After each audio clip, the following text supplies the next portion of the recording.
And I opened the question for everybody by asking, the one we are often asking because we all seem to experience problems of various kinds. Everyone must have that. And because of habit and conditioning, we tend to go to the crime scene and to look, oh, this is happening and that thing is happening and, how can I stop that? And I don't like this and so on. And you're seeking help and saying, how can I control this? What can I do to get out of this and so on? And so I said, first of all, I'm not going to tackle the problem you are presently perceiving. Okay? What I want to do with you is to find out if the one who is asking for help right now, that voice is saying that my mind is like this. Is this one or this voice, is it reliable? First thing. Not just what it is reporting about, but the voice itself. And you can listen also deeply. I would hope that you can listen and follow, because I don't have any wasted words to say today. That if this one who is believing these things or saying these things, is that a consistent standpoint? Is it reliable? Is it true? You see? And the voice is reporting, say, no, it is not reliable. Sometimes it feels very strongly about something this moment, and another moment it is gone onto something else. Then I ask, this is very good, but obviously to answer this question, that state must be observed and observable, to which the response came, yes, it can be seen now. In order to answer the question, if the one who is asking and saying, I have a problem, is this one reliable? Is this one true? The response came, it is not true. It is not reliable. Then I ask, that which perceives that that voice is not stable, not reliable, okay? Meaning from an observing place, if that one observes with detachment, okay, knowing that the voice that speaks and the claims it speaks about are variable, they are not stable. That which observes that, is that stable? Relative to what it is seeing, is the observer stable? And also to pay attention to the environment internally, your inner sense of being. When you're in the position to observe that the person that we formerly were speaking, that person and that position was not reliable, that place where that could be watched from, what is the environment like now? And the report is more peace, quiet, spacious. Just in a matter of a few minutes, the report, I said to them also, did you create this new state, this discovered state of peace? Where did you create it? Did you imagine it? And they could say, no, I don't imagine it. It's more that I'm seeing it, I'm discovering it. This is called the place of the witness or the observer, the place of consciousness. Everyone feels the feeling of I, but largely in this world, this I is claimed to be a person. But originally it is not a person, and in fact it is never a person. It is actually representing consciousness, the feeling I exist here as consciousness. But it was compelled to identify with the instrument, the body, which is necessary for this consciousness to enjoy or to taste experiencing. This must be understood. For largely most people, they are identified with the ego identity almost all our life. Some say lifetimes. And this ego identity, I have discovered, is a state of stress.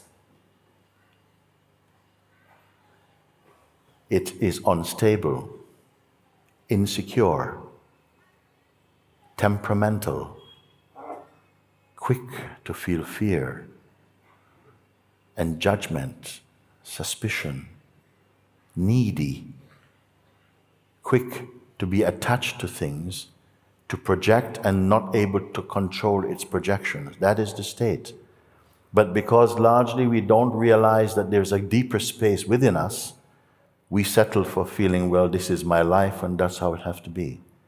As soon as an opportunity comes to be invited to observe with detachment, and that rings true and you can relate to this guidance, space opens up in you and you begin to see from a deeper and purer place of consciousness. Just as soon as, not in 6 months, not in 6 days or another year, immediately you can see and experience this. You don't have to say, I believe this is true. You can confirm that this exists and it was not created. If I ask you now, I don't know if it is too early even to say this, but I asked it there and then, and I'm going to ask you now. Can you hear what I am speaking? I would appreciate some response from this. You understand that place. You are aware, even as I speak, that that exists in you. Okay? The first position of personhood, can I say, is that a function? Is that a movement and a function? It is a function. Okay? It's very, lots of movement is there, instability, the sense of I, me is there also, that's there. Now in the new place that I've asked that if you leave that, don't try to fix anything there for a moment. So whatever your problem appears to be, I'm not going to ask you to try and do anything about the problem for the moment. But now just ask that you observe for a little bit and you see that you can observe. And that in observing you come to see I am not trapped actually in the bubble of that state anymore. I'm able to observe it. I'm out of that, observing from a deeper place. As soon as you can confirm, that old place is observable, and what can be observed cannot be the one who is observing. It may have some connection, but it cannot be essentially that which observes it. Then we come to the place of what I call consciousness or presence, impersonal presence. So just in the space of a few words and some guidance, there is a shift from person to presence. We have not killed person. We are not here to kill person, but to observe. It is a state that's observable from the place of presence. Now my question would come, that which is observing or witnessing the person and its world, that place of presence, is that also a function or not? Is the voices fading now? Is that also a function or not? Meaning, is that also witnessable? Let's be with what you say. If that is also witnessable, meaning that the witness is also observed. Where are you now? Just pay attention. Don't reach for words too quickly. Where are you now? To witness, the witness, and the witnessing. Are you witnessing as an action? What is your environment? What is your environment like now? Yes, silence, almost unspeakable. Did you or are you creating this place? Are you sure you're not imagining it? Or you are in a state of hypnosis?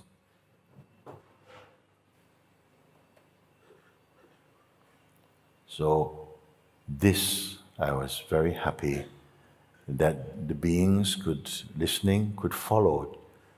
Did you travel to this state? And if you are aware of this space, where did it come from? Did it come at all? Can I get some response from someone? No? Okay, I can change the subject if you want. Then I can begin to ask some few questions, because now at this stage I can hear your answers, because they will be true for me. From this place,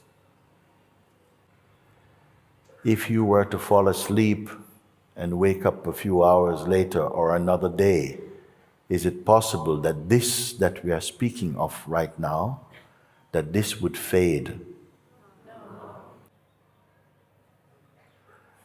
Is it an object? Are there any opinions there?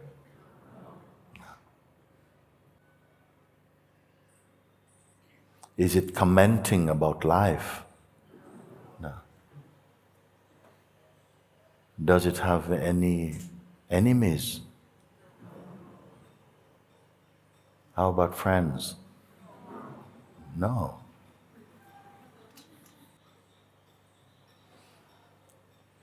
Is there a place where is there any boundary beyond which it is not? Do you need a bit more time or not? Because your answers are coming very quickly. You don't have to think about it. Some of you may have to think about it. And then you go back to your mind.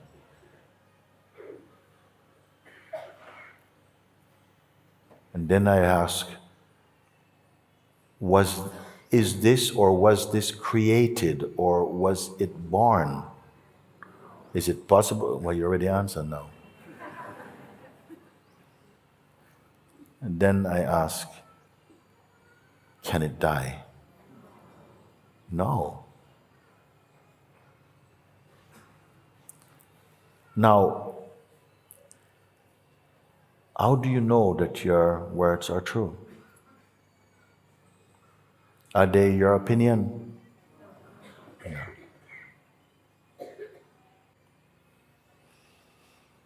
Therefore, I say this thing. You have discovered, you may not really realize what you are discovering, actually.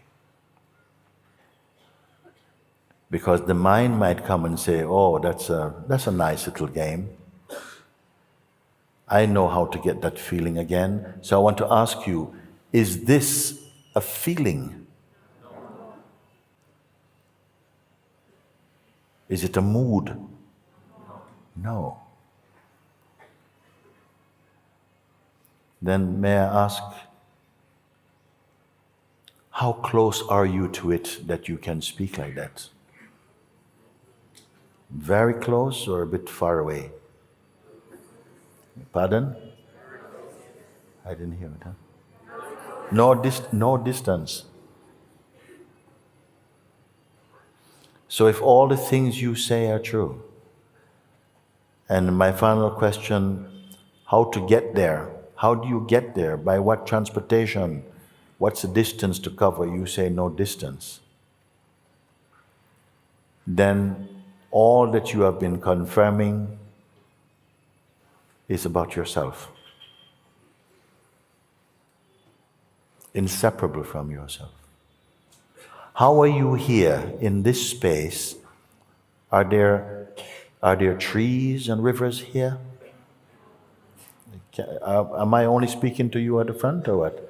Are there any buildings and beautiful trees and things there? No, just not. Then isn't it boring then? No. Are there any shapes there? What about you? Are you a shape there? You don't want to think about it? Then if your words are true for you, now, do you have any problem at all? And you're sure you're not just making it up? So, what is really more real? The world of the person and its existence and problems and past and present and future, which is more stable? That world, that space that we've just left momentarily, we have not destroyed. We've just said, I won't identify with that for a moment, just so that I'm not in a fight with myself. I can leave it for the moment in order to just be the looking. And now at the looking as revealed here.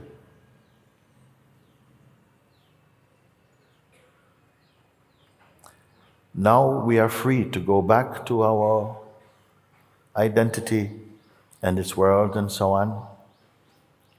How appealing is this to you?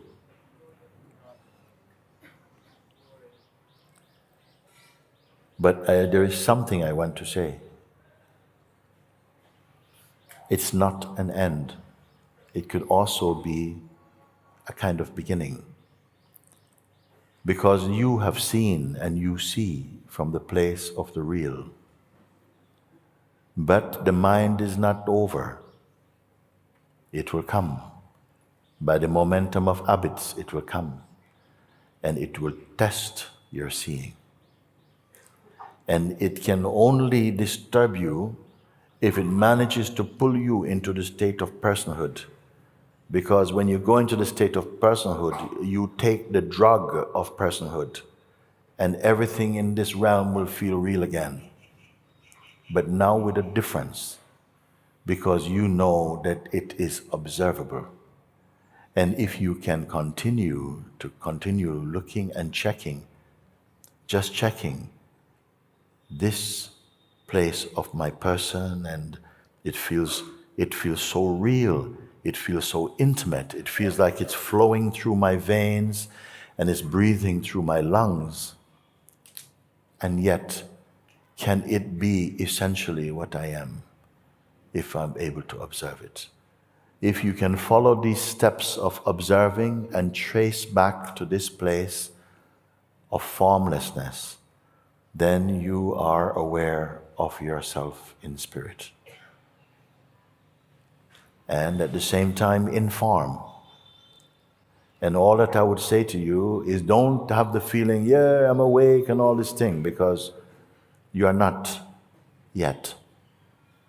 But continue with these visiting states from the mind and so on to keep confirming, because now you have the power and the capacity to see from the deepest place and to bring this state of erratic, confused, turbulent thinking and identity to watch it from the place of your stillness and your silence.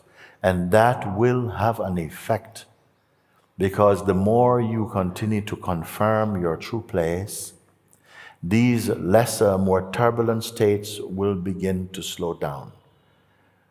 Their power to influence your life or to give you the sense of, or to bring you into states of delusion, that will gradually be weakening and weakening as the power of in-seeing and confirming yourself in the place of pure consciousness begin to or feel more expansive. In reality, the self is not expanding. It fills everything, including the world that we see through our person and mind. That is a layer that we can also experience, and we feel we are there too. But now you have become aware of the deeper place of consciousness. When the mind comes, because I've told you, within each form, of consciousness, you can say like this, as a body, a system, there are these forces working. A force that works to keep you in a state of delusion, almost that it does not want you to discover the truth of yourself. There is a power there that works to keep your mind only living in the state of personhood and developing very, very negative tendencies that to keep you stuck in the body and in personhood. There is also another force, a higher power that is rising more and more in consciousness. And the more that your attention goes to this place, it is bringing you more into a state of formlessness and raising to higher altitudes the position of consciousness from person to presence, to the absolute. Are you aware of these forces or not? Yes.